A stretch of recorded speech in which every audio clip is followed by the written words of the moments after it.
लिखना। आवाज आ रही है ऑनलाइन वालों को? हाँ सर। हम्म,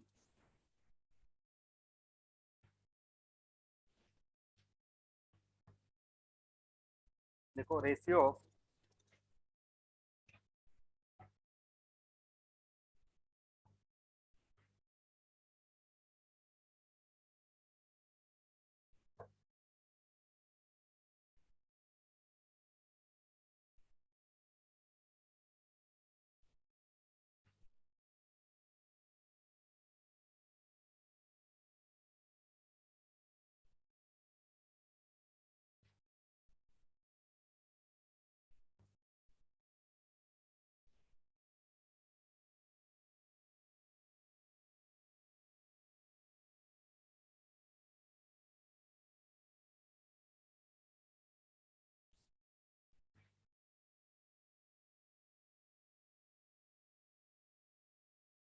वैल्यू होती है 0.5 से लेकर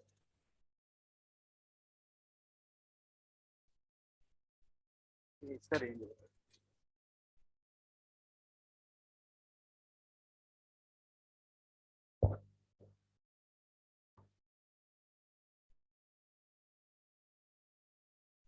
हमारा म्यू होगा minus of delta R by R divided by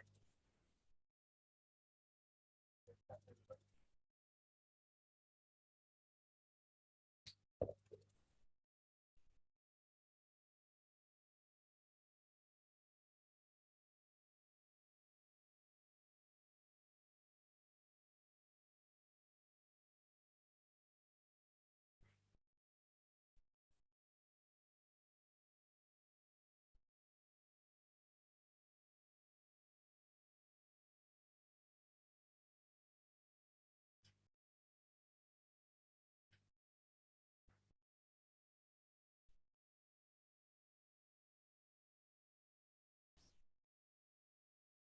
हो गया प्रॉब्लम इसमें।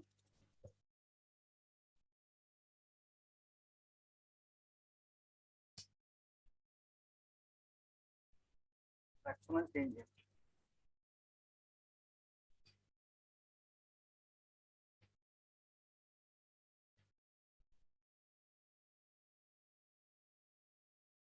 Fractional change in length.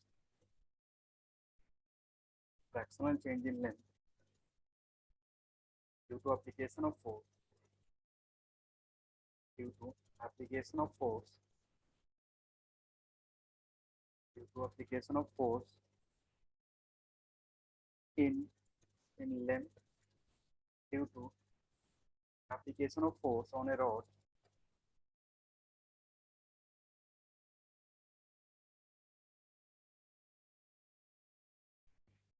no force on a rod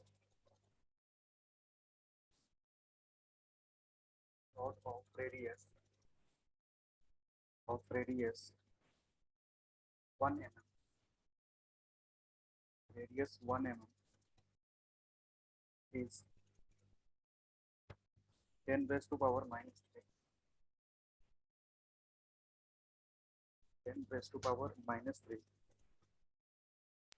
तो ऑफ रेडियस 1 मीटर, 1 mm उसके बाद radius 1 mm is 10 raised to power minus 3 and and Poisson ratio and Poisson ratio is and Poisson ratio is 0.3.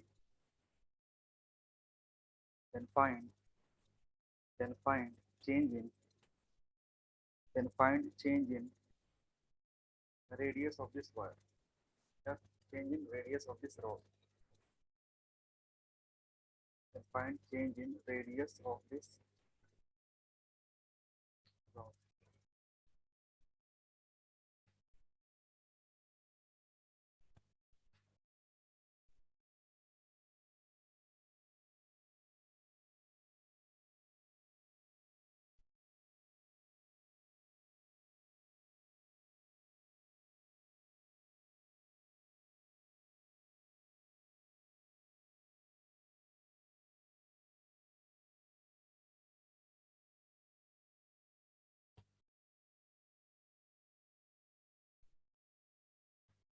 Directly formula based हो।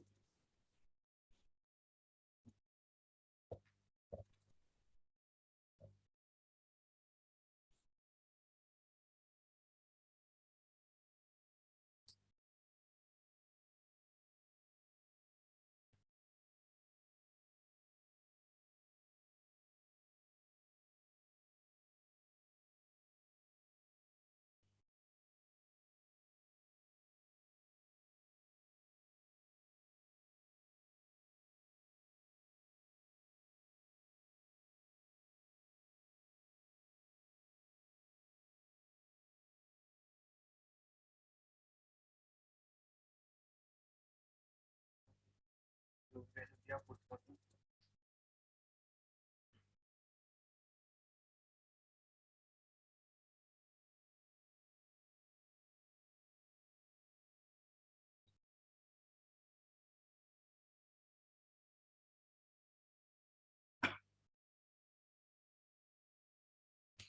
ये तुम्हारे changes minus क्या represent कर रहा है, रेडियस डिक्रीज होगा।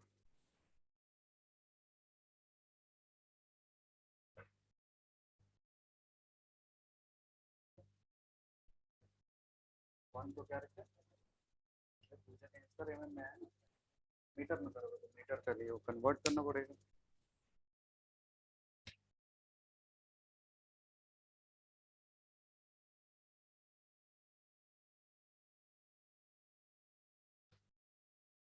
नेक्स्ट देखेंगे thermal expansion.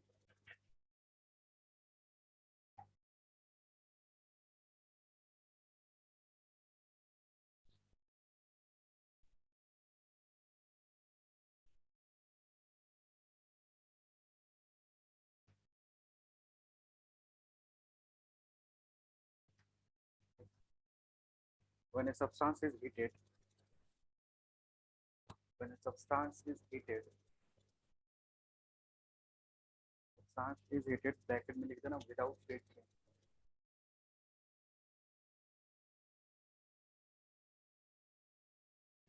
substance is heated without phase change, it expands, it expands, it expands। क्योंकि वो तुम्हारे पास सॉलिड लिक्विड है गैस, जब हीट करोगे तो क्या होगा, एक्सपैंड होगा। कंसीडर अभी क्या करना, फेज चेंज नहीं होगा।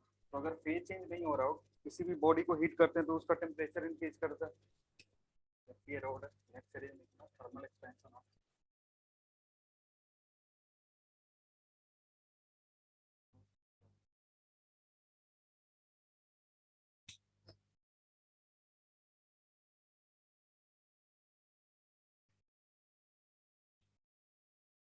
और जब रॉड का एक्सपेंशन होता है तो जनरली हम बात करते हैं लीनियर एक्सपेंशन का, क्योंकि इसका जो बाकी दो डायरेक्शन है उसको वो क्या होता है, बाकी जो डायमेंशन होता है वो नेग्लिजिबल होता है। रॉड के लिए खाली लीनियर एक्सपेंशन का बात करेंगे, तो देखना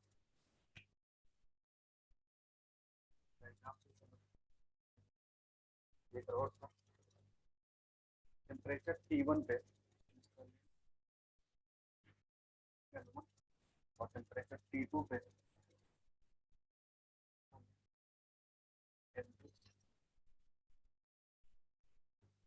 अगर T1 is greater than T2 क्या होगा, L2 will be greater than, sorry, T2 is greater than T1, so L2 will be greater than। अब यहाँ से होता क्या, लिखना fractional change in, fractional change in,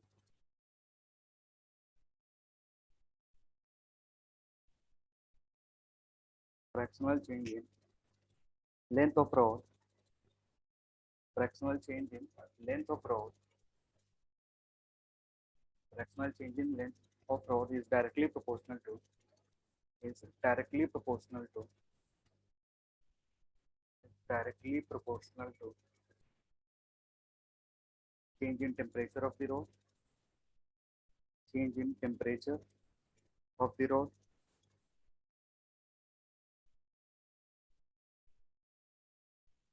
delta L by L, delta L by L1 will be directly proportional to what, delta T होगा, definition ये कि fractional change जो होता है रॉड में वो क्या है, डायरेक्टली प्रोपोर्शनल होगा change in temperature.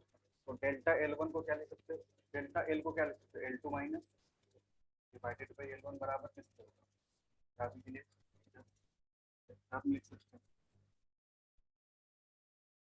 Delta L by L one बराबर होगा अल्फा इंटू डेल्टा टी। यहाँ अल्फा क्या है, alpha delta T.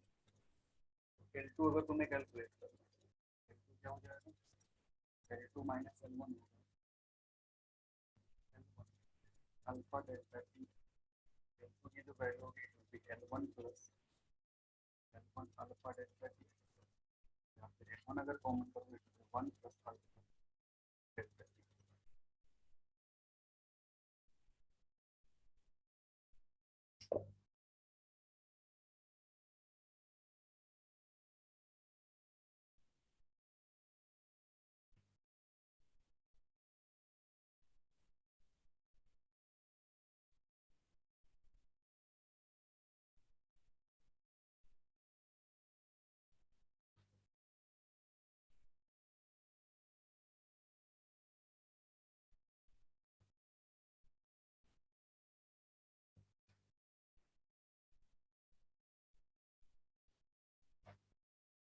where where alpha is known as where alpha is known as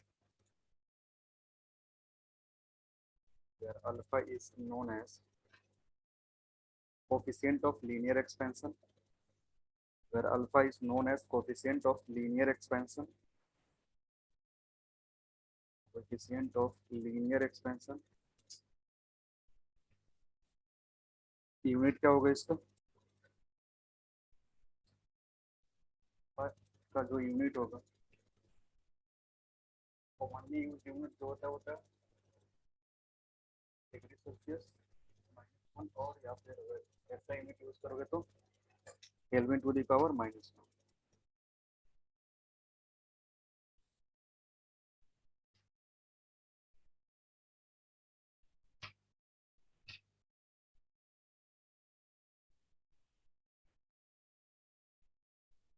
problem लिखी,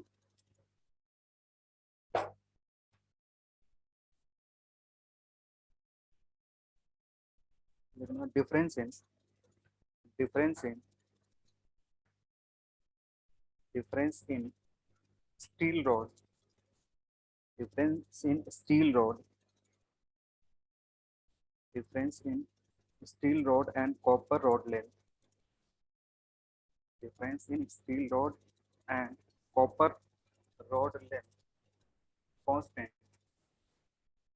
is constant at all temperature, is constant at all temperature, is constant at all temperature full stop if length of copper rod, if length of copper rod, if length of copper rod is 24 centimeter, length of copper rod is 24 centimeter, then find length of steel rod, then find the length of steel rod given।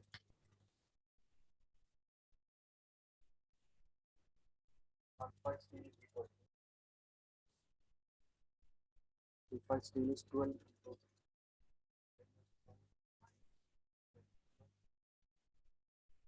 is equal to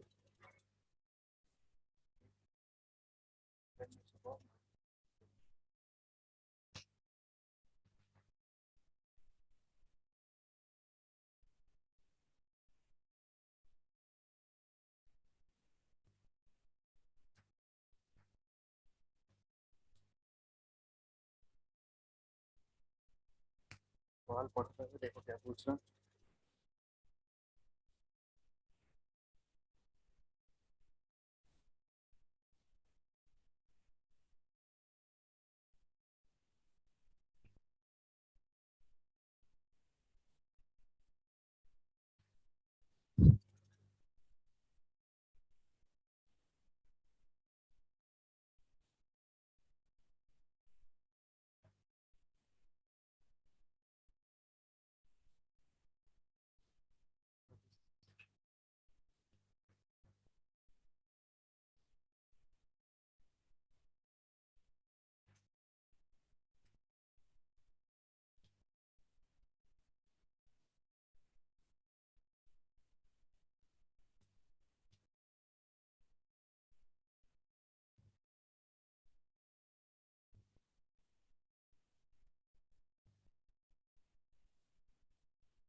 इसमें क्या है, दो road है,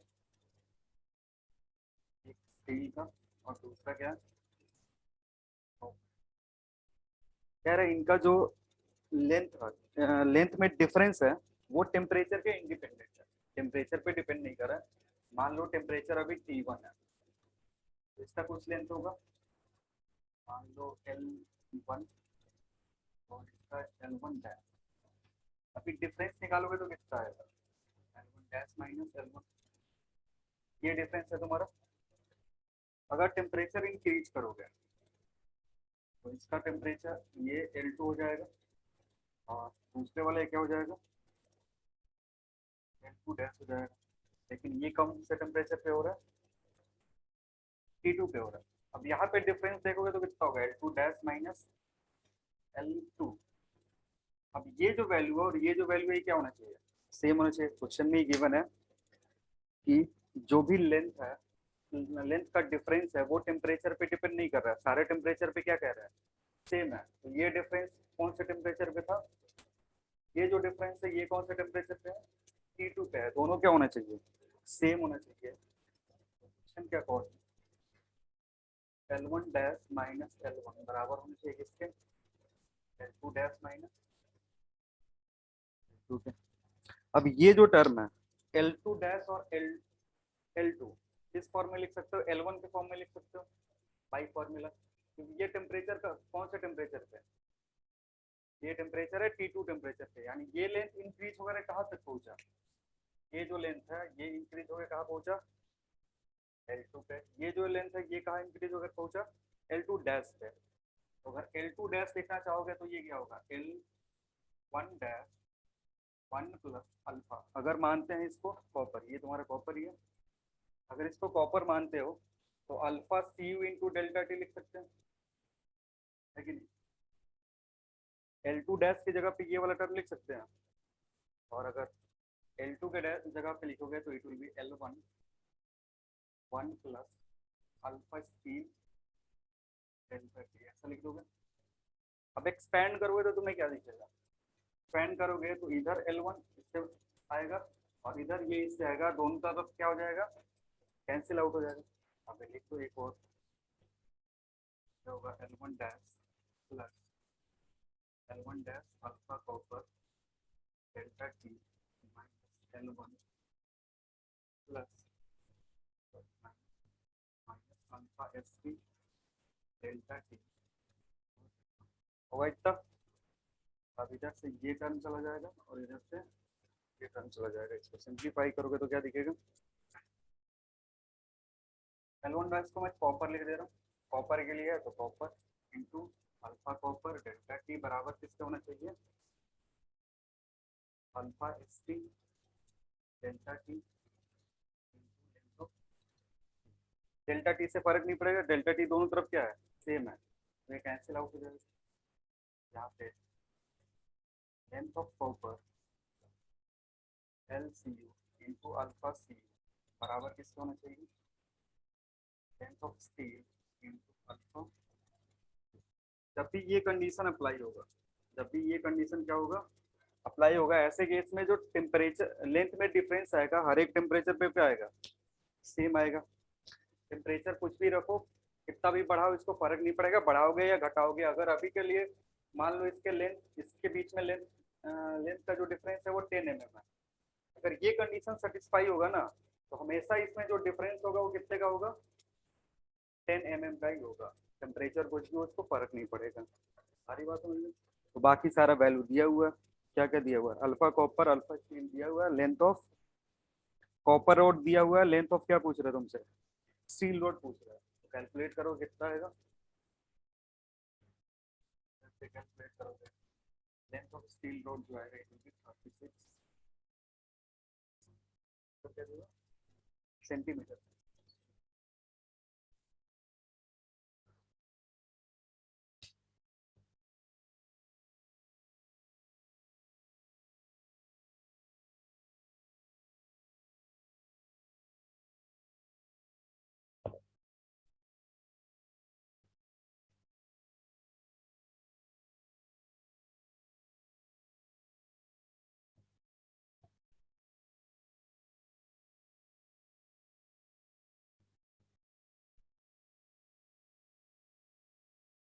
हो गया?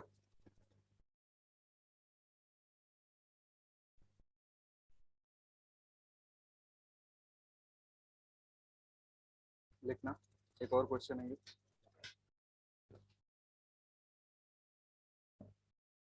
A scale is correctly calibrated at a scale is correctly calibrated at scale is correctly calibrated at correctly calibrated, calibration समझते हो? Scale जो भी इंस्ट्रूमेंट बनाया जाता है ना, उसको कैलिब्रेट किया जाता है, खांचा बनाया जाता है। Correctly calibrated at 15 degree Celsius.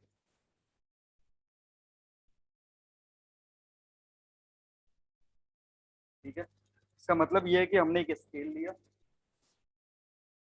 और जो भी इस पे रीडिंग बनाया वो कब बनाया?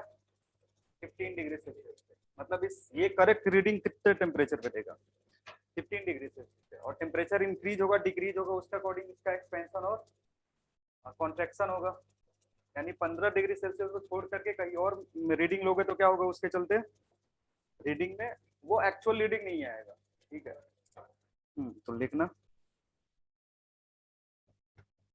if it rates if it rates if it rates 75 centimeter, if it rates 75 centimeter 75 centimeter at a temperature of 35 degrees Celsius, at a temperature of 35 degrees Celsius, then find actual reading, then find actual reading of the scale, then find actual reading of the scale if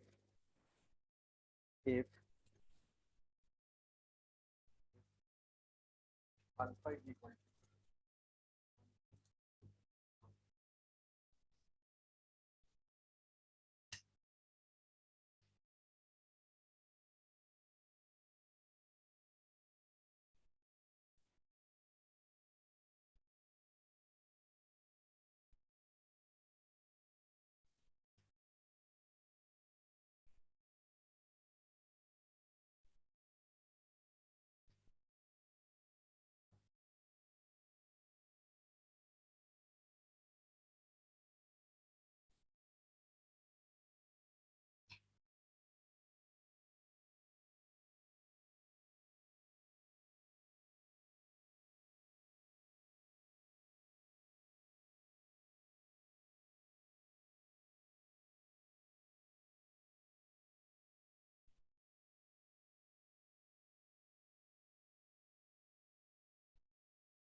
चलो, अभी इस सवाल में सब कोई same ही mistake करेगा। Scale से related जो प्रॉब्लम होता है उसमें समझना थोड़ा। देखो, ये दो पॉइंट है। मान लो हमने इसको वॉल पे ऐसे खांचा लगा दिया, तो वॉल स्केल जो होगा स्केल ऐसा रखा यहाँ पे। ठीक है, तो एक रीडिंग हम लेंगे कब? जब ये स्केल कैलिब्रेटेड है। कैलिब्रेटेड कितना पे है? 15 डिग्री सेल्सियस पे। तो ये जो लेंथ आएगा ये एक्चुअल लेंथ आएगा तुम्हारा। ये जो भी लेंथ होगा वो क्या होगा? एक्चुअल लेंथ होगा, कब मेजर करा तुमने? 15 पे। अब इसी स्केल को हमने यूज कब करा? 35 पे जब यूज करोगे तो इसी दो खांचा के बीच में जो लेंथ मेजर करेगा वो कितना होगा? वो 75 ओवर आ रहा है। तो तुमसे पूछ रहा है कि इसका जो एक्चुअल लेंथ है वो कितना है, क्योंकि अब इसके कैलिब्रेशन में क्या हो गया? एक्सपेंशन हो गया। जब जाओगे टेम्परेचर बढ़ाओगे तो उसका कैलिब्रेशन क्या होगा? एक्सपैंड हो गया।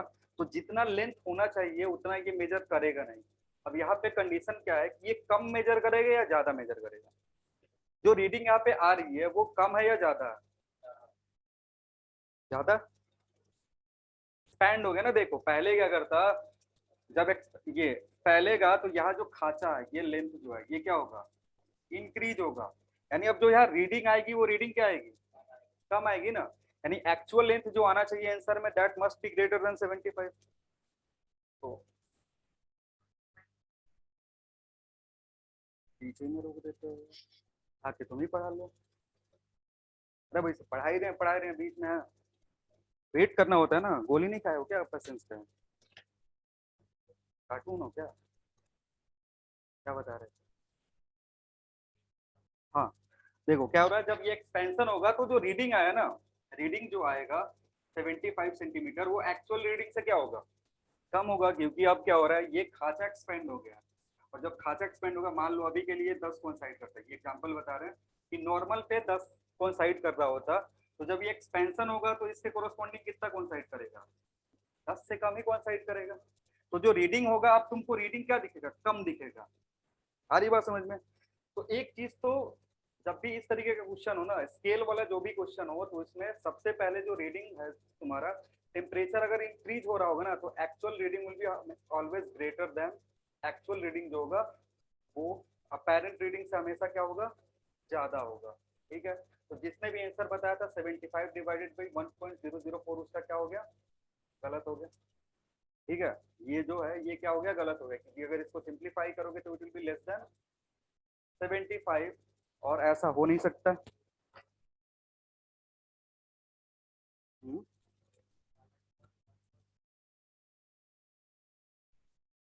इंटू होगा, हाँ तो इंटू वही वाला समझना।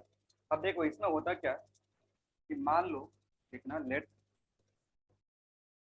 Late at temperature, let at temperature T1, let at temperature T1 each division measures each division measures each division measures L1,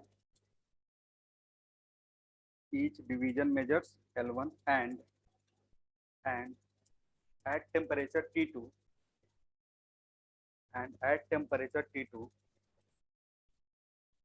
each division measures L2, each divisions measure L2।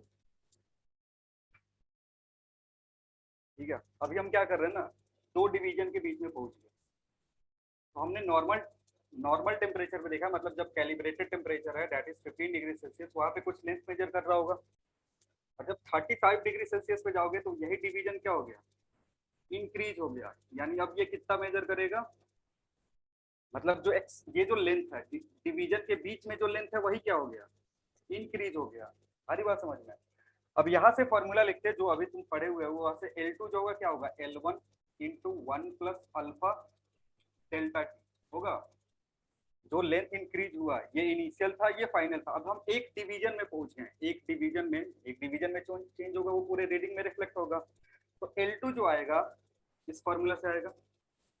अब ये जो formula है ना, इसमें जब वैल्यू रखेंगे तो ध्यान रखेंगे इसमें होता क्या है कि जो तुम्हारा रीडिंग है वो रीडिंग पुट करेंगे यहाँ पे। ये क्या करेंगे? रीडिंग पुट करेंगे, जो रीडिंग ऑब्टेन्ड हुआ, ऑब्टेन रीडिंग कहाँ पुट करेंगे? यहाँ पे। और ये जो चीज है ये क्या देगा तुमको? एक्चुअल रीडिंग देगा। सारी बात समझ में? तो जब भी स्केल से रिलेटेड क्वेश्चन हो ना तो उसमें थोड़ा सा चेंज करना होता है। स्केल से रिलेटेड क्वेश्चन में फॉर्मूला वही है। देखो फॉर्मूला क्या है तुम्हारा? सेम टू सेम है, कोई चेंज नहीं है फॉर्मूला में। बस फॉर्मूला में वैल्यू रखते टाइम क्या करते हैं? इधर जो चीज रखते हैं ना L1, वो क्या है तुम्हारा रीडिंग है, वो रीडिंग तुमने ऑब्टेन करा हुआ है। जैसे यहाँ पे रीडिंग कितना था 75 सेंटीमीटर था, तो वो 75 सेंटीमीटर कहाँ रखेंगे, इधर रखेंगे।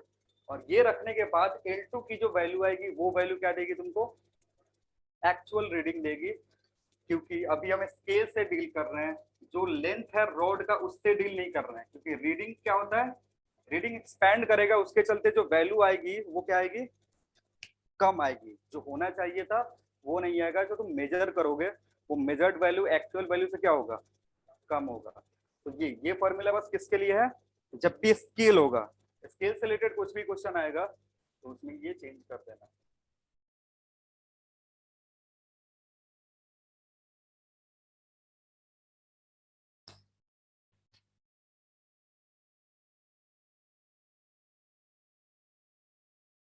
तो जो मेजर करा था कितना था 75, तो एक्चुअल लेंथ जो तुम्हारा होगा कितना हो जाएगा 75 इंटू 1 प्लस अल्फा कितना होगा, और टेम्परेचर डिफरेंस 20 है। 75 करोगे 75 इंटू 1 0.0,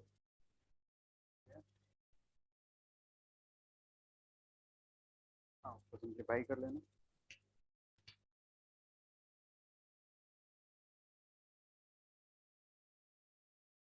यानी एक ऐसा स्केल जो कैलिब्रेट करते 35 डिग्री सेल्सियस से, एक ऐसे स्केल को जिसको किस पे कैलिब्रेट कर देते हैं 35 पे कैलिब्रेट करते, तो उससे रीडिंग कितनी आती, 75 इंटू 10 सॉरी 75 इंटू 1 प्लस 0.04, ये रीडिंग आता है एक्चुअली। जब भी इससे रिलेटेड कुछ क्वेश्चन आएगा तो ध्यान देना। एक और लिखो,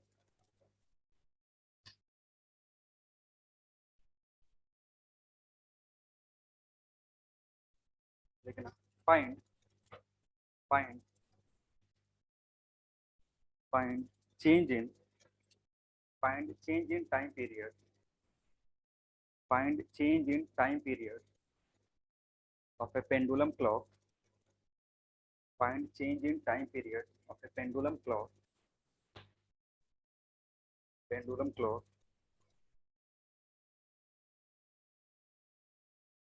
pendulum clock during during a temperature change of during a temperature change of during a temperature change of 40 degree Celsius, during a temperature change of 40 degree Celsius, full stop. If length of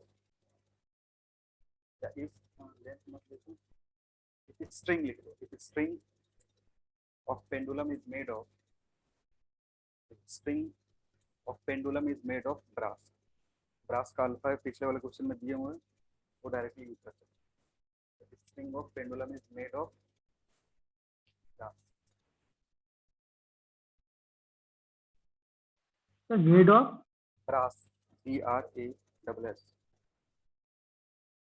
brass दिए थे ना पिछले question में, उसका alpha बता के रखे थे। अच्छा ब्रास पिछले क्वेश्चन में मेंशन नहीं करे थे, वो पिछला जो क्वेश्चन था वो ब्रास से रिलेटेड था। अल्फा ब्रास जो होता है कितना दिया था 20 इंटू 10⁻⁻⁶, ये ब्रास के लिए होता है।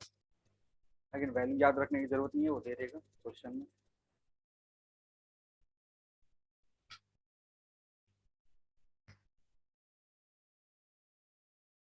तुमको देखना फिर क्या सवाल में क्या लिखा हुआ है, find change in time period, तो वो फ्रैक्शनल चेंज कैसे होता है, 4 इंटू 10⁻⁻⁶ क्या, अरे भाई तो सवाल तो ठीक से पढ़ो।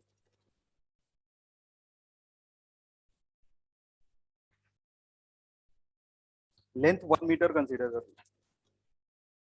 लेंथ जो है 1 मीटर नहीं, 1 मीटर ज़्यादा हो जाएगा, तो 50 सेंटीमीटर कंसीडर कर, लेंथ ऑफ 50 सेंटीमीटर, 50 सेंटीमीटर।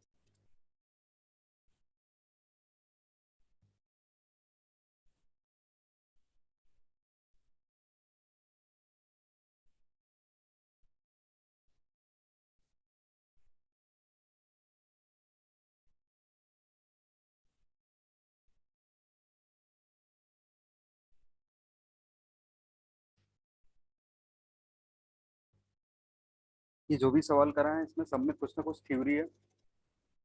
जैसे फर्स्ट वाला जो सवाल था उसमें डिफरेंस वाला थ्योरी था। इसमें अल्फा वन एल वन बराबर किसको हो जाएगा, अल्फा टू एल टू के बराबर होता था, तो डिफरेंशियल लेंथ कितना होता था, 0 होता था। और नेक्स्ट इसके बाद वाला क्वेश्चन किसका था, स्केल का था, तो स्केल वाला ध्यान रखोगे। और थर्ड है पेंडुलम पे। पेंडुलम में तुम्हें सोचना होगा टेम्परेचर चेंज होगा तो कैसे चेंज होगा time period, length increase decrease होगा। और लेंथ अगर इंक्रीज डिक्रीज होगा तो फॉर्मूला क्या होता है टाइम पीरियड का, सिंपल पेंडुलम पढ़ चुके हैं, 2 पाई एल बाई, यही होता है ना। तो अगर टेम्परेचर T1 रखोगे तो यहाँ से टाइम पीरियड आएगा L1 बाई T होगा। वैसे ही अगर टेम्परेचर T2 है तो जो टाइम पीरियड आएगा वो T2 हो जाएगा, और it will B L2 by होगा।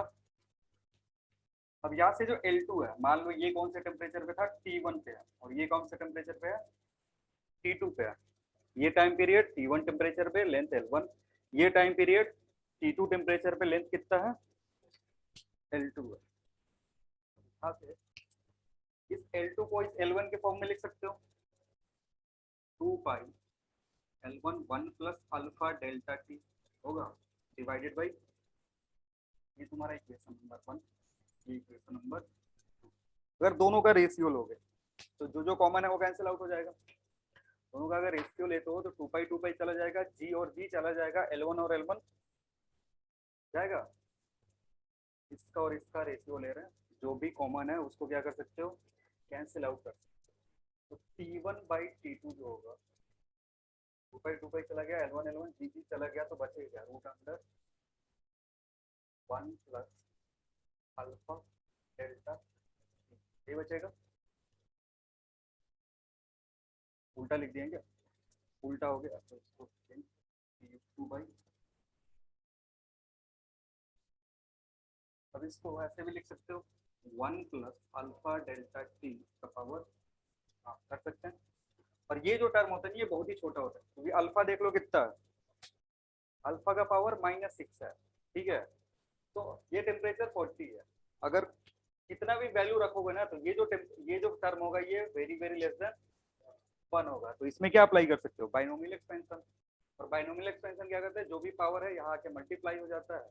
तो T2 बाई T1 जो होगा कितने के बराबर होगा, 1 plus alpha delta T by 2 होगा।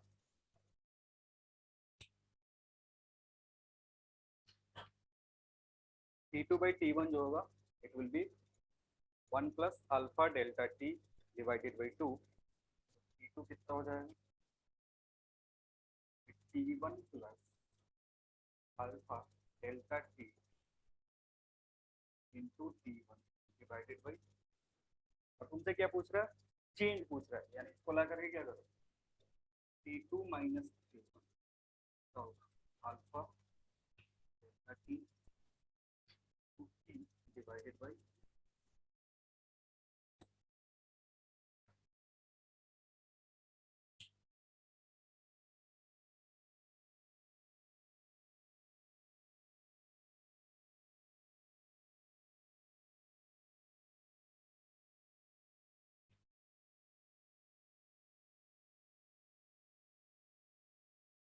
क्वेश्चन में जो लेंथ दिया था वो कितना दिया था, कैलकुलेशन ज़्यादा होगा एक मिनट,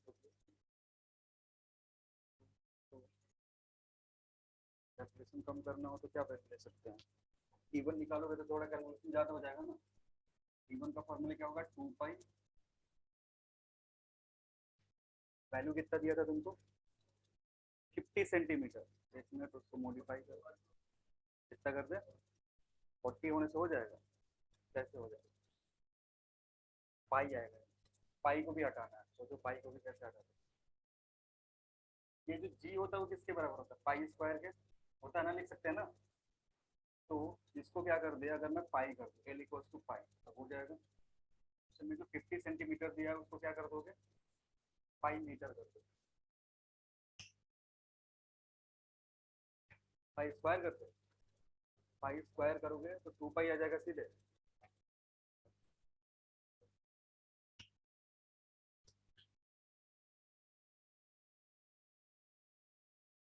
पाई स्क्वायर अप्रोक्सीमेटली जी के बराबर होता है, तो उसको सिंप्लीफाई करोगे, थोड़ा सा कैलकुलेशन कम होगा। यहाँ जो भी चीज है T1 की वैल्यू कितनी हो जाएगी 2 पाई, कहाँ रख दोगे, इधर। अल्फा दिया हुआ है, अल्फा दिया हुआ है, डेल्टा टी दिया हुआ है, टाइम पीरियड तुमने निकाल लिया 2 पाई।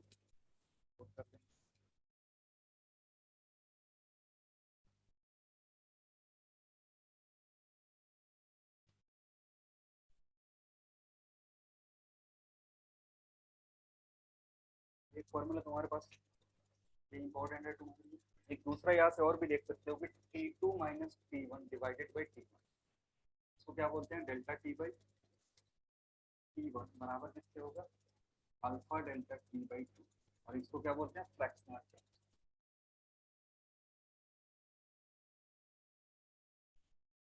फ्रैक्शनल चेंज ये एक फॉर्मूला है, जब फ्रैक्शनल चेंज निकालना हो यूज कर सकते हो। यहाँ पे टाइम पीरियड निकालने की जरूरत नहीं पड़ेगी, ये alpha temperature change divided by 2।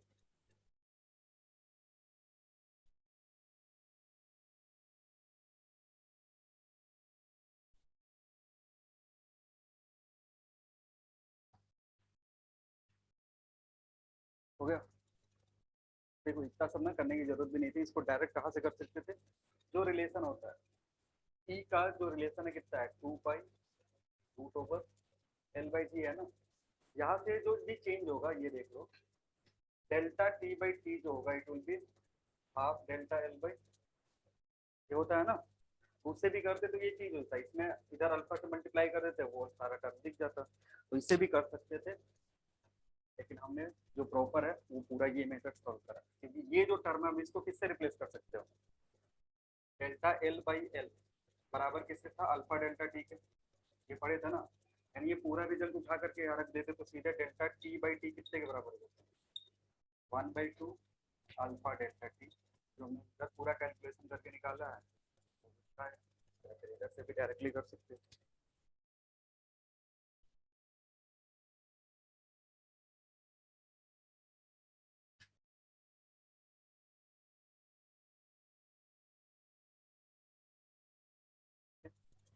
अब यहाँ से टेम्परेचर को जब बढ़ा रहे हो, टेम्परेचर जब इंक्रीज हो रहा है तो टाइम पीरियड क्या हो रहा है, इंक्रीज हो रहा है, और जब टाइम पीरियड इंक्रीज होता है तो घड़ी फास्ट होता है या स्लो होता है, घड़ी क्या हो जाएगा, स्लो हो जाएगा, नोट में लिख सकते हो, नोट 1 है तुम्हारा, ये स्मॉल टी क्या है टेम्परेचर के लिए, कैपिटल टी किसके लिए है, टाइम पीरियड के लिए, ठीक है।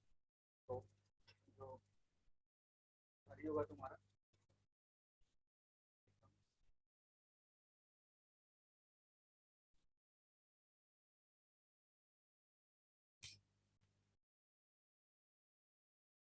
टाइम पीरियड बढ़ने का मतलब है पहले टाइम पीरियड था 1 सेकेंड, तो अभी मे भी हो गया होगा 0.001 सेकेंड, उसके चलते टाइम पीरियड बढ़ा, घड़ी क्या हो गया, स्लो हो गया, क्योंकि पहले जो चक्कर लगाता था वो सेम चक्कर लगाने में उसको ज्यादा टाइम लग रहा है, तो जब रीडिंग देखोगे तो वो क्या करेगा, लैग करेगा हर साइकिल में, इसलिए जो समर होता है, समर के टाइम में जो भी तुम्हारा क्लॉक है वो क्या हो जाता है, स्लो हो जाता है, और विंटर के टाइम में फास्ट। अब तो ऐसा घड़ी यूज करते नहीं, अब सीधे क्या कर लेते हैं, हाँ डिजिटल यूज करते हैं।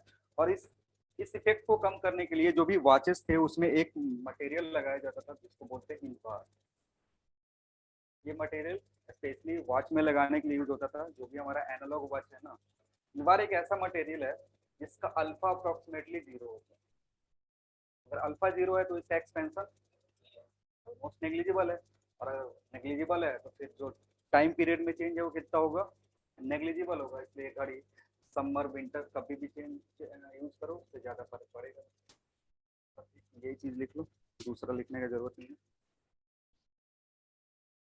नेक्स्ट लिखेंगे, next heading by metallic strip, by metallic strip,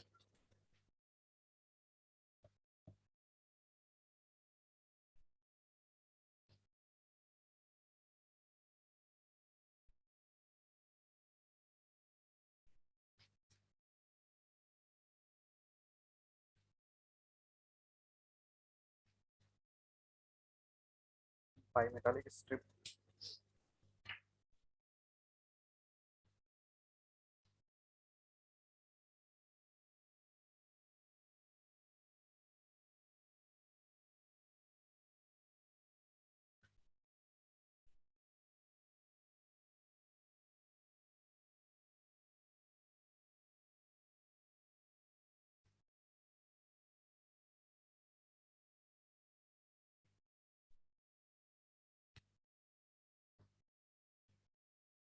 अब देखो इसमें क्या है, दो मेटल को ऐसे वेल्ड करके चिपकाया हुआ है, दो मेटल जिसका थिकनेस कितना है, डी और डी ले रहे हैं, लेंथ कितना है, उसको चिपका करके रखा गया है।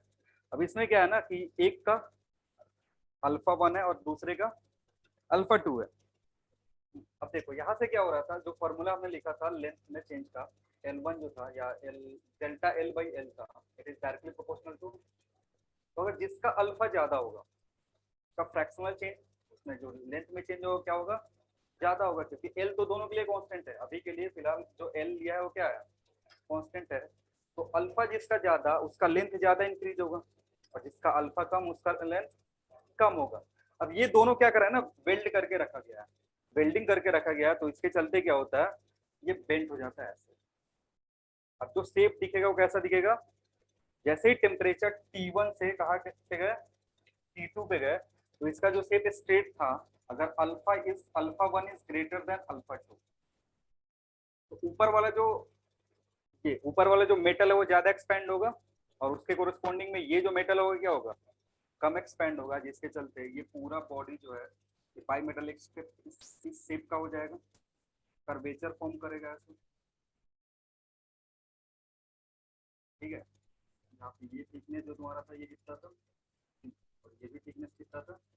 अभी के लिए ये जो लेंथ है, ये लेंथ को ले रहा हूँ मैं L2, और इस लेंथ को कितना ले रहे हैं L1, ये तुम्हारा L1। ठीक है, ये दोनों अलग अलग है, तभी जाकर के क्या हुआ, बेंडिंग हुआ। अब L1 अगर तुमको निकालने को बोला जाए और L2 निकालने को बोला जाए तो निकाल सकते हो। फॉर्मूला क्या होता है, अब देखो L1 और L2 निकालोगे, अब ये क्या हो रहा है, कर्वेचर बना रहा है, इस कर्वेचर का कहीं सेंटर होगा, ये जो कर्वेचर है इसका क्या होगा, कहीं पे सेंटर होगा, उस सेंटर पे एंगल बनेगा, let that angle be what, theta. ठीक है, इसमें हमें कैलकुलेट क्या करना होता है कि जो कर्वेचर बना है उसका रेडियस कितना है। जो बायमेटालिक स्ट्रिप हमने यूज करा था टेम्परेचर T1 पे, वो टेम्परेचर T2 पे क्या हो गया, बेंट हो गया, बेंट होकर के सर्कुलर आर्क बन गया, तो उस आर्क का रेडियस कितना होगा वो हमें कैलकुलेट करना होगा। और वो कहाँ से कैलकुलेट करेंगे, ये जंक्शन से, मतलब तुम्हें क्या चाहिए, ये वैल्यू चाहिए, ये रेडियस आर चाहिए, जिसको क्या बोलते हैं, radius of by metallic strip. अब सोचो कैसे निकालेंगे,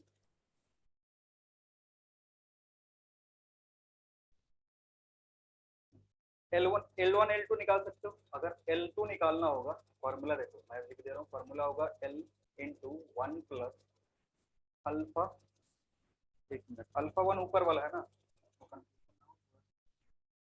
1 कर दो, नीचे वाले क्या कर दो, 2 कर दो। तो इसके लिए L1 की जो वैल्यू होगी, इसके लिए अल्फा आ जाएगा डेल्टा टी। ठीक है, नीचे L2 अगर लिखोगे it will B 1 plus alpha 2 delta T, क्योंकि टेम्परेचर में चेंज जो है वो दोनों के लिए क्या है, सेम है ना, सेम रेंज से टेम्परेचर चेंज कर रहे हो, तो ये तुम्हें लेंथ मिलेगा। और नेक्स्ट क्या है कि ये जो स्ट्रिप है वो भी एंगल कितने का बना रहा है सेंटर पे, थीटा का, और ये जो वो भी कितने का बना रहा है, थीटा का बना रहा है। तो हमारे पास अगर ये आर्क होता है, ये रेडियस अगर तुम्हें पता है, ये अगर आर है, ये लेंथ है, तो हमारे पास फॉर्मूला क्या होता है, लेंथ इज इक्वल टू होता है ना, तो ये चीज यूज कर सकते हो रेडियस निकालने के लिए। तो अब क्या करेंगे, अब इसके लिए भी देखो इसका थिकनेस है थोड़ा सा, अगर इस वाले ऊपर वाले के लिए बात करो थोड़ा थिकनेस है, तो इसके लिए भी हम कहाँ पे यूज करते हैं, सेंटर पे, और दूसरे वाले के लिए कहाँ पे यूज करते हैं, सेंटर पे। अब समझना यहाँ पे क्या लिख सकते हैं, यहाँ पे जो भी तुम्हारा L1 होगा, L1 can be written as theta into R plus D/2, लिख सकते हैं। यहाँ से यहाँ तक का लेंथ कितना है, ये आर है ना, और हम इसको सेंटर से मेजर करें क्योंकि अभी भी इसका कुछ थिकनेस है, तो थिकनेस देखोगे तो ये जो गैप होगा ये कितने का होगा, D/2 का होगा। तो इसलिए इस स्ट्रिप के लिए जब फॉर्मूला यूज करेंगे L1 के लिए कितना होगा, theta into R plus D/2 होगा। बोलो जल्दी, लिख सकते हैं। वैसे अगर L2 के लिए लिखना चाहोगे तो L2 कितना होगा, theta into are minus D/2 होगा। अब इन दोनों का रेशियो ले लो, L1 L2 रखा हुआ है, थीटा थीटा क्या हो जाएगा, कैंसिल आउट हो जाएगा, आर कैलकुलेट करना है।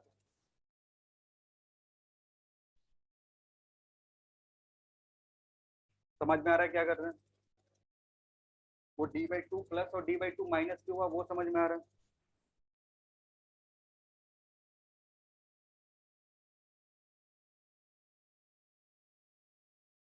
देख लो, वो नहीं समझ में आया तो पूछ लो।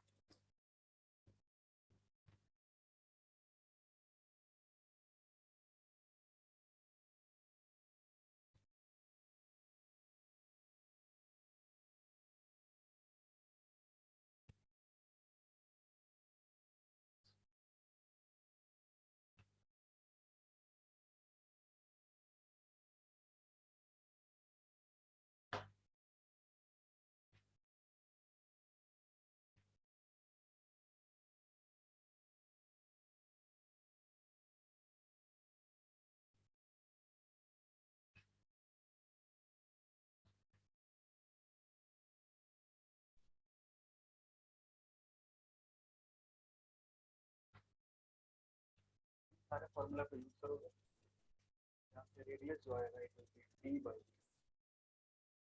d/α1 minus α2। सबको सॉल्व करेंगे और यहाँ पे रेशियो ले लोगे, ये वैल्यू यहाँ पुट करोगे, सिंपलीफाई करोगे, ये आ जाएगा। तो क्या बोलते हैं? Radius of bimetallic strip.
हो गया?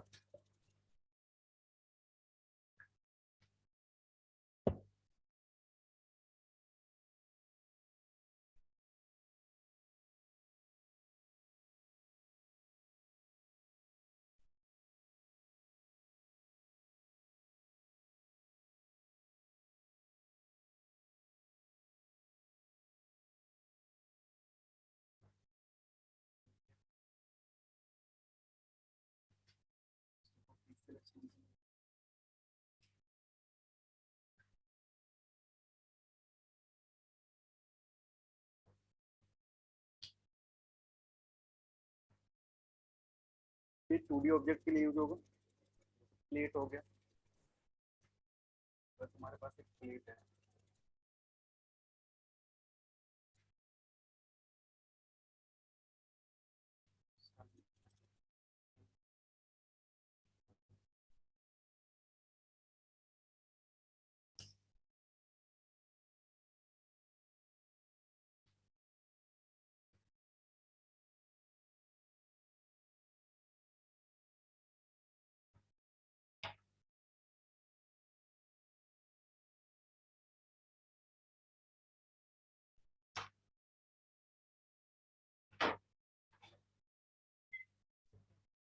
इनको आप खत्म हो गए।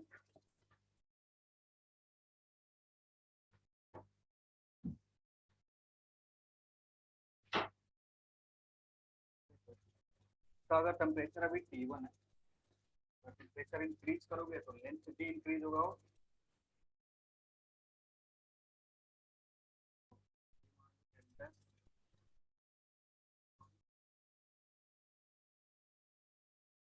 इसके चलते यहाँ पे अगर एरिया A1 आ रहा होगा या A आ रहा होगा, तो अभी एरिया कितना हो जाएगा? A' हो जाएगा। इस केस में भी डेफिनेशन सेम है। Fractional change in area directly proportional to change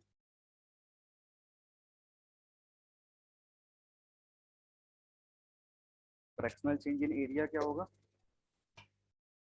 जो लेंथ वाला रूल फॉलो कर रहा था वही सेम टू सेम यहाँ पर भी है। यानी डेल्टा ए बाई ए बराबर directly proportional to delta T. Again इसको हटाने के लिए एक कांस्टेंट इंट्रोड्यूस करना पड़ेगा। वो जो कांस्टेंट होता है क्या होता है, थीटा होता है। तो डेल्टा थीटा डेल्टा टी।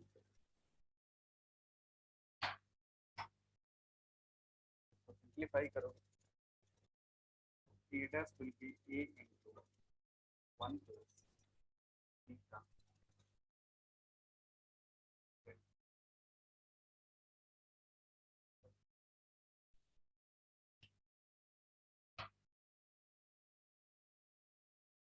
बस लेंथ की जगह एरिया से रिप्लेस कर देंगे और अल्फा की जगह थीटा से रिप्लेस कर देंगे। तो छोड़ेंगे कोफिशिएंट ऑफ सुपरफिशियल एक्सपेंशन।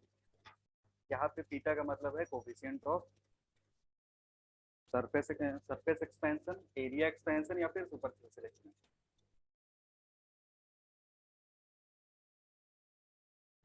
का यूनिट क्या होगा, सेम यूनिट होगा।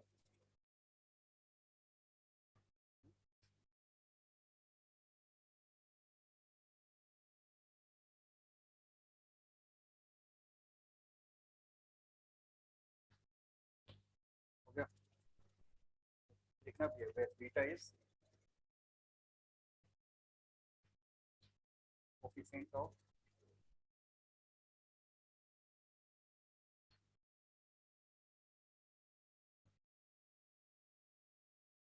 superficial expansion।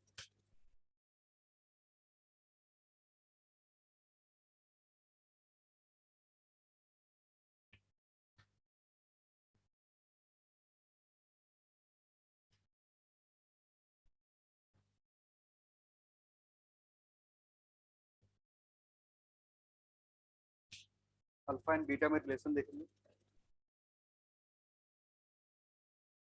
देखो इसमें जब भी है एरिया वाले एक्सपेंशन में देखोगे तो दो तरीके का लीनियर एक्सपेंशन हो रहा है, एक लेंथ में और एक विड्थ में। दोनों का कंबाइन होकर के क्या आ रहा है, एरिया में चेंज आ रहा है। मान लो इस डायरेक्शन में जो लीनियर एक्सपेंशन है उसका थर्मल कोफिशिएंट जो है वो है अल्फा 1। लेंथ में जो भी चेंज हो रहा है उसको क्या लिख रहा है, वो लेंथ के लिए लिखोगे ना एल, अगर एल डैश लिखना चाहोगे तो क्या लिखोगे, L plus alpha 1 delta T. और अगर कोई बी डैश लिखना चाहता तो क्या लिखता, B into 1 plus alpha 2 delta T. और इसी को मल्टीप्लाई करते तो क्या हो जाता, इन दोनों को मल्टीप्लाई करोगे तो एरिया में कन्वर्ट हो जाएगा। वो सब सिंप्लीफाई करने के बाद हमें थीटा जो है यहाँ से मिलता है अल्फा 1 प्लस अल्फा 2। अल्फा 1 क्या है, एक डायरेक्शन में लीनियर कोफिशिएंट, और अल्फा 2 क्या है, दूसरे डायरेक्शन में लीनियर कोफिशिएंट। और अगर अल्फा 1 की वैल्यू अल्फा 2 के बराबर है, ये लिखना नहीं है, अल्फा 1 की वैल्यू किसके बराबर जाए, अल्फा 2 के बराबर जाए। कोई होमोजेनियस मटेरियल दे दिया जिसमें डायरेक्शन पे डिपेंड नहीं कर रहा है अल्फा 1 अल्फा 2, हर एक डायरेक्शन में सेम है। Alpha 1 is equal to alpha 2, क्या लिखोगे, थीटा जो क्या हो 2 अल्फा के बराबर।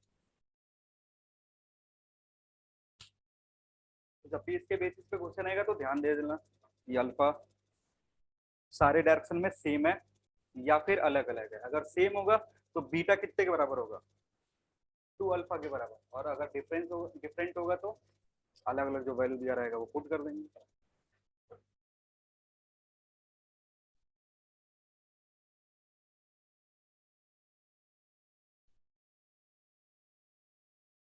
हो गया, नेक्स्ट लिखेंगे।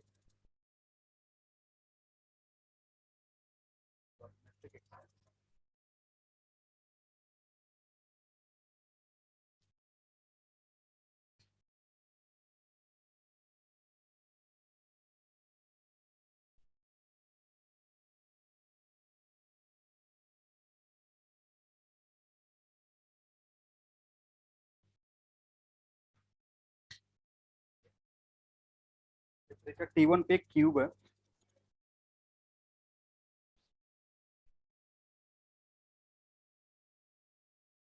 टेम्परेचर बढ़ाओगे तो लेंथ, ब्रेड्थ और हाइट तीनों क्या होगा, चेंज होगा।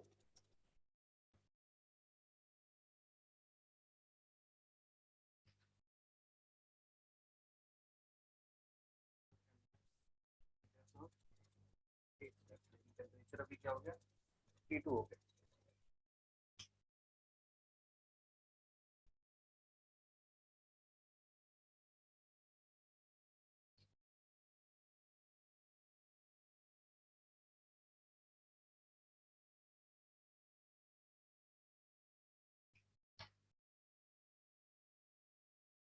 क्लास कितना बजे तक, 45।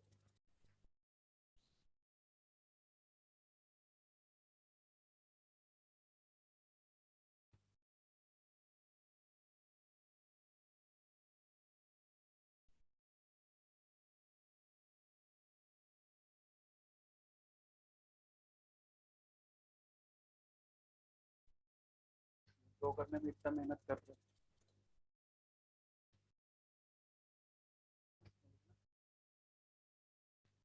Fractional change in volume, again वही सेम चीज बोलेंगे, fractional change in volume.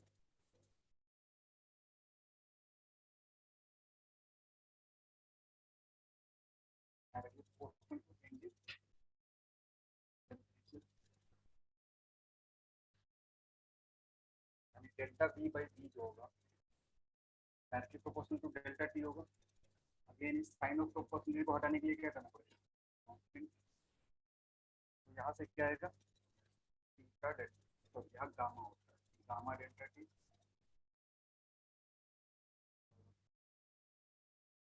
Just निकालोगे गामा,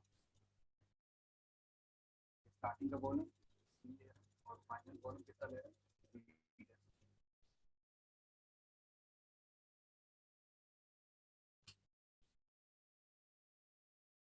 तीनों जो फॉर्मूला है वो आइडेंटिकल है, बस जो कोफिशिएंट है वो क्या हो रहा है, चेंज हो रहा है। पहले वाले में अल्फा था, दूसरे वाले में थीटा, और वॉल्यूम वाले में गामा।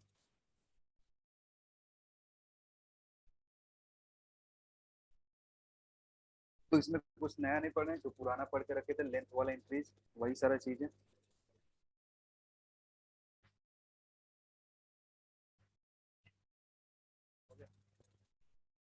तो मान लो इस डायरेक्शन में लीनियर कोफिशिएंट जो है वो अल्फा 1 है, इस डायरेक्शन में अल्फा 3, और इस डायरेक्शन में अल्फा 2 है।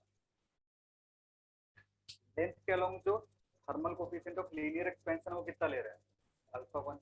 विड्थ के अक्रॉस जो ले रहे हैं वो कितना ले रहे हैं, अल्फा 2, और हाइट के अक्रॉस, क्योंकि तीनों का कंबाइन इफेक्ट किस पे दिख रहा है, वॉल्यूम पे, तो लीनियर एक्सपेंशन जो है उसका कंबाइन इफेक्ट वॉल्यूम पे दिख रहा है। तो इस अल्फा, अल्फा 2 और अल्फा 3 का इफेक्ट किस पे दिखना चाहिए, तो यहाँ से क्या आएगा, नोट लिखेंगे, relation between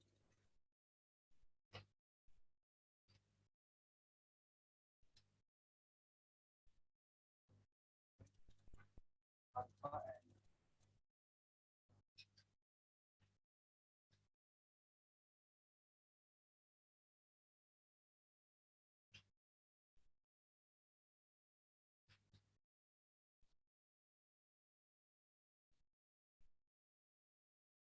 gamma alpha 1 plus alpha 2 plus alpha. ध्यान देना मल्टीप्लिकेशन नहीं है, यहाँ पे क्या है, बीच में प्लस साइन है, और अगर सेम हो गया अल्फा 1 बराबर अल्फा 2 बराबर अल्फा, अल्फा के बराबर होगा तो गामा कितना हो जाएगा, 3 या किसी दो डायरेक्शन में सेम कर दिया।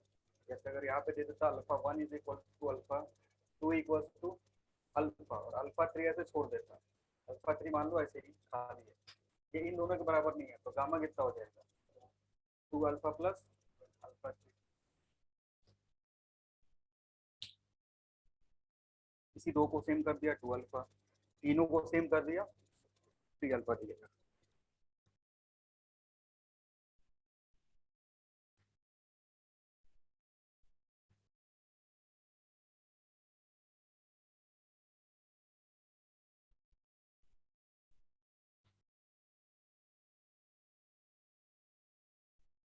हो गया।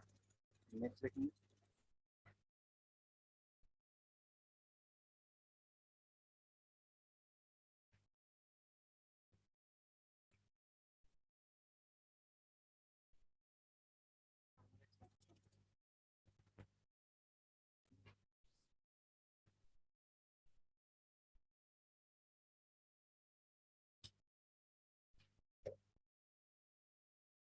Thermal expansion in liquids.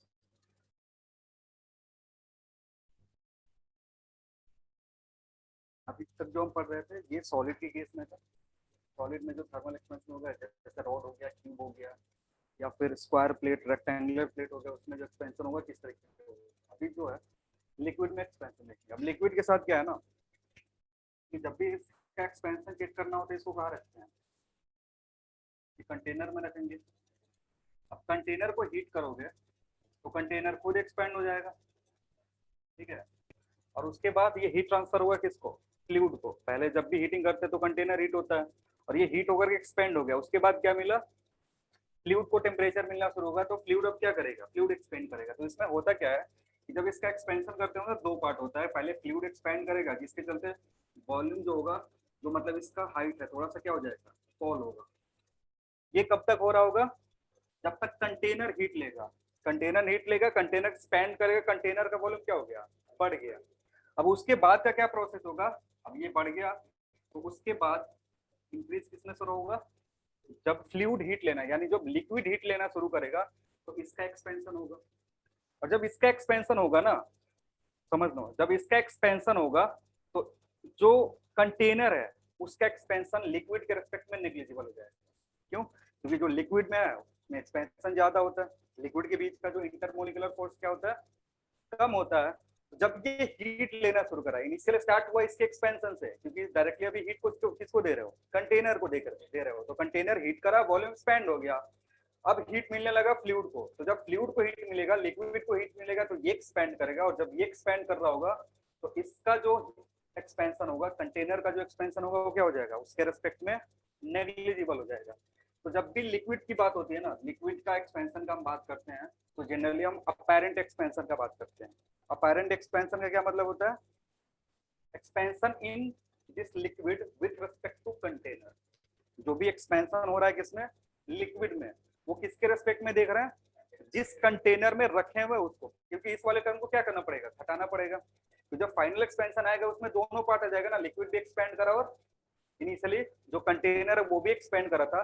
मतलब जो तुम फाइनल वॉल्यूम निकाल लोगे उस पूरे वॉल्यूम में किसका किसका पार्ट होगा, कंटेनर का भी और फ्लूइड का भी। इसलिए जनरली हम जब भी डील करेंगे लिक्विड के केस में तो क्या डील करेंगे, अपैरेंट एक्सपेंशन की बात करेंगे। अरे बात समझ में, तो लिखना in case of liquids, in case of liquids, in case of liquids only, in case of liquids only, volumetric expansion, in case of liquids only, volumetric expansion is taken into account, only volumetric expansion is taken into account.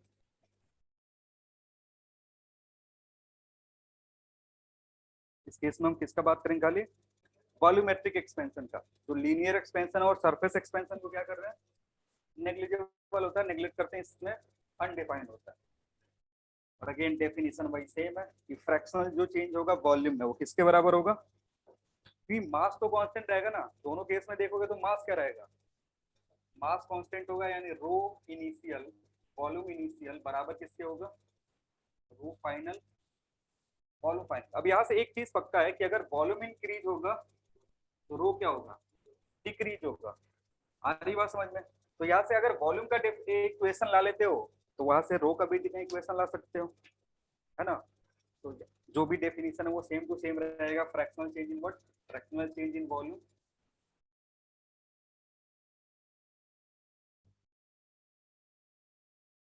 इसके बराबर होगा, directly proportional to change in temperature. और अगर mathematically लिखोगे इसको तो तुम्हारे पास एक इक्वेशन आएगा जो बोलेगा B dash is equal to V 1 plus gamma, और यहाँ पे क्या लिख रहे हैं, ए लिख रहे हैं, डेल्टा टी। जहाँ गामा ए क्या है, apparent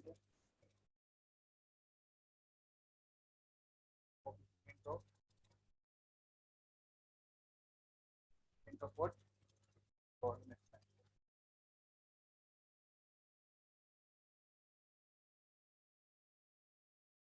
इसका मतलब होता है change in volume of liquid with respect to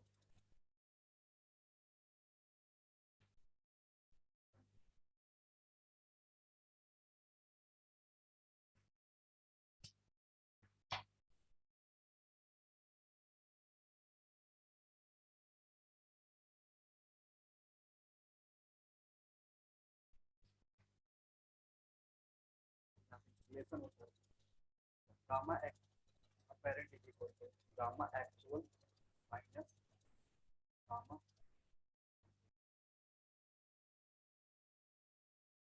इस फॉर्मूला को यूज करके तुम एक्चुअल जो एक्सपेंशन हो रहा है वो भी निकाल सकते हो एक्चुअल एक्सपेंशन क्योंकि किसके रेस्पेक्ट में देख रहे हैं कंटेनर के रेस्पेक्ट में तो कंटेनर का जो भी वॉल्यूम होगा क्या करना पड़ेगा घटाना पड़ेगा कंटेनर भी एक्सपेंड हो गया ना हमें किससे मतलब है अगर हमें ओनली लिक्विड का देखना है तो लिक्विड का देखोगे तो एक्चुअल इतना होगा अगर लिक्विड को हवा में रख के गर्म करते हैं तो ये एक्सपेंशन होता लेकिन हवा में रख के गर्म कर नहीं सकते किसमें रखोगे कंटेनर में तो कंटेनर एक्सपेंड हो गया इसलिए आप पैरेंट की जरूरत पड़ती है और पैरेंट का ये फॉर्मूला है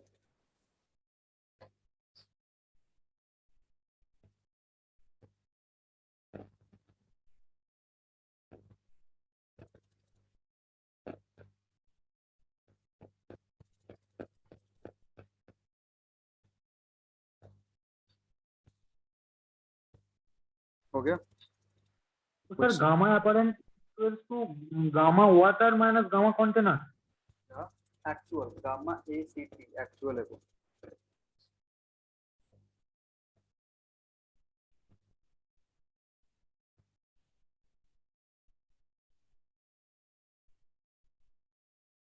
लिखना एक problem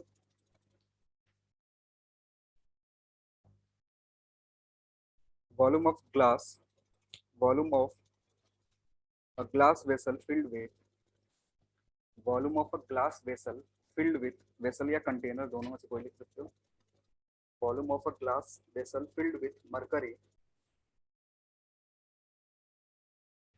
volume of a glass vessel filled with mercury is 500 cc is 500 cc cc मतलब cubic centimeter या centimeter cube at 25 degree Celsius 500 cc at 25 degree Celsius full stop what will be the volume of mercury what will be the volume of mercury what will be the volume of mercury spill out what will be the volume of mercury spill out at at 45 degree Celsius spill out at 45 degree Celsius full stop gamma mercury यहाँ जो है ना gamma H G लिख सकते हो gamma पूरा mercury लिखने की जरूरत नहीं है गामा मरकरी जो है इट इज 1.8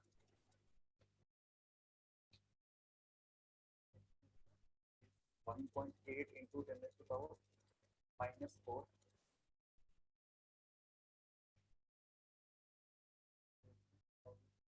गामा क्लास जो है 9 into 10 raised to power ये दिया है। पता करना है कितना स्पेल आउट होगा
25 क्या, हाँ 25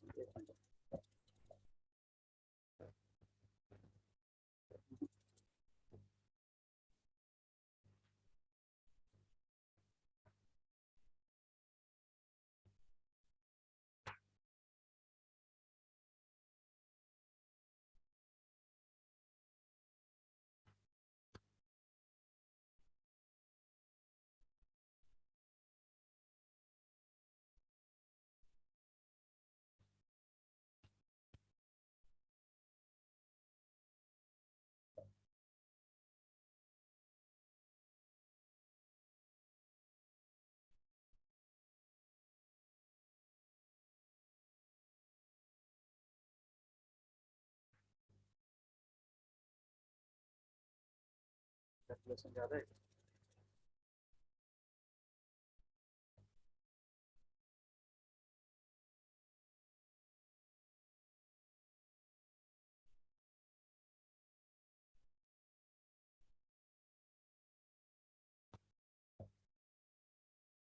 8.85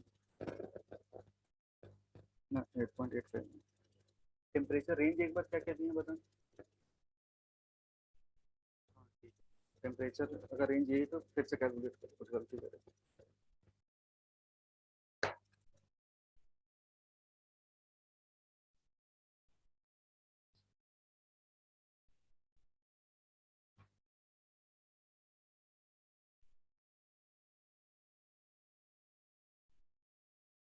देखो देखो समझो, ये जो वीडस है ना, वीडस है क्या तुम्हारा, एक्सपेंशन इन लिक्विड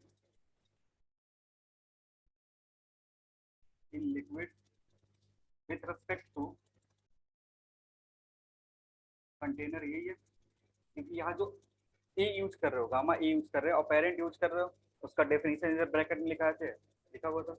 यानी ये जो वॉल्यूम एक्सपैंड हो रहा है वो किसके रेस्पेक्ट में है, कंटेनर के रेस्पेक्ट में। अभी क्वेश्चन क्या कर रहा है, एक तुम्हारे पास मान लो ग्लास है, ग्लास का कंटेनर है जिसमें पूरा मरकरी भरा हुआ है। अभी पूरा मरकरी क्या है, भरा हुआ है। तो जब इसको हीट करोगे तो पहले क्या होगा, ग्लास एक्सपैंड करेगा, जिसके चलते क्या होगा, मरकरी का लेवल पहले डाउन आएगा। अब उसके बाद क्या होगा, मरकरी हीट होगा तो फिर इसका लेवल क्या होगा, और कुछ स्पिल आउट होगा। वही तुमसे पूछ रहे स्पिल आउट होगा, यानी ये जो फॉर्मूला है ना यार, ये स्पिल आउट यही तो है। इस फॉर्मूला में डायरेक्ट तुम पुट करते हैं, वहां से स्पिल आउट निकल जाता। लेकिन उसके लिए तुम्हें तो पहले क्या कैलकुलेट करना पड़ेगा, गामा अपेरेंट जो होगा कितना होगा, वैल्यू रखा हुआ 180 -9 इंटू 10⁻⁻⁻, -6 लिख सकते हो। तो 171 इंटू 10⁻⁻⁻6 को कहाँ रख दोगे, इधर रख दो। तो वॉल्यूम जो होगा B dash it will be 500 1 plus 171 into 10⁻⁻⁻6। Temperature difference कितने का, 20 का। ठीक है, इसको सिंप्लीफाई करोगे तो जो तुम्हारा वी डैश आएगा इट विल बी 500 प्लस, इसको मल्टीप्लाई करो, इसमें कितना हो जाएगा 10,000, तो मल्टीप्लाई करोगे 10,000 होगा, तो 10⁻⁶ ये इतना है। इस चीज को अगर इधर ले जाओगे, बी डैश माइनस 500 करोगे, जो भी टर्म इधर आएगा वो क्या देगा तुमको, इधर 500 से भी, हाँ 500 से कर दिया। तो यही तुम्हारा स्पिल आउट है, 171 इंटू आर, तो माइनस ये जो वैल्यू है यही स्पिल आउट होगा ना। सारी बात समझ में, क्योंकि ये फाइनल वॉल्यूम आता, लेकिन फाइनल वॉल्यूम, ये फाइनल वॉल्यूम है, ये तुम्हारा क्या है, इनिशियल वॉल्यूम है। लेकिन इससे ज्यादा वॉल्यूम वो कंटेन कर सकता है, नहीं करेगा। तो जो बचा है वो क्या करेगा, स्पिल आउट कर देगा। यानी वी डैश -500 जो है ये तुम्हारा आंसर होगा। सारी बात समझ में, तो इसको सिंप्लीफाई करोगे तो 1.71 cc, यानी इतना क्या हो जाएगा, हाँ 20 मल्टीप्लाई नहीं करते, मल्टीप्लाई, या फिर इसको अलग अलग भी कैलकुलेट कर सकते हो। अलग अलग कैसे कैलकुलेट करोगे, कि मान लो कि मरकरी में कितने का एक्सपेंशन हुआ, तो वहां से वॉल्यूम एच जी का निकाल लेंगे, फिर जो ग्लास है उसका एक्सपेंशन कितना हुआ वो निकाल लेंगे, और दिस माइनस दिस कर देंगे, उससे भी आंसर आ जाएगा। उसी का तो शॉर्ट फॉर्म ये है, actual expansion in mercury minus actual expansion in glass. ये करोगे तो भी ये चीज आएगा, ये आंसर आएगा तुम्हारा।